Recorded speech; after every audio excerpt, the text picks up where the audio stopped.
Colonel Faulkner. I'm Thomas Balfour. How do? Do come and meet Sir Edward Matherson. Matherson is in merchant banking. That's correct.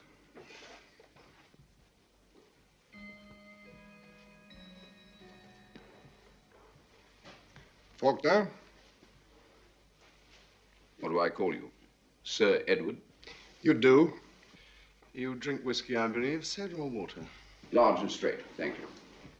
It's good of you to come at such short notice. Depends upon your definition of good. A first-class air ticket and an unsigned cheque for £2,000 are pretty fair persuaders. I assume that's for my time, my trouble, and a rather rushed meal on the plane. Would you be good enough to sign it now? Thank you. Another. Please, feel free with my whiskey. I will. Thank you. I'm dry when I work. Yes, so I've heard. There's a special clause in my contracts which says that my liver is to be buried separately with honors. I'm not a very humorous man. So I've noticed. Now, explain to me what happened to your contract with Julius Limbane. You know very well what happened. You didn't pick my name out of a hat. It was a disastrous failure. It wasn't my failure. He didn't arrive.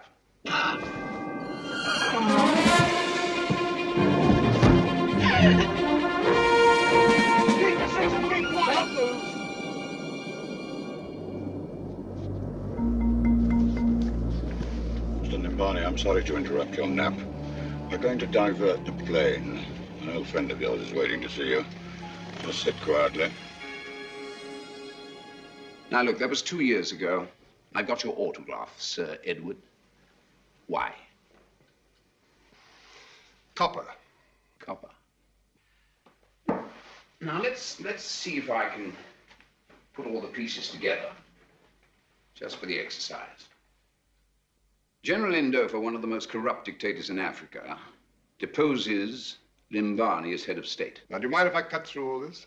Uganda agreed to hold Limbane for him and then refused to give him back. They announced that he died of a heart attack and then threatened Ndofa they'd set him free. The dogs. Ndofa can't stand the possibility of Limbane reincarnated taking over his country again. So he's offered some of our copper concessions in return for the secret delivery of Limbane into his hands. And you want me to intercept him and deliver him to you? Correct. Where do I find him?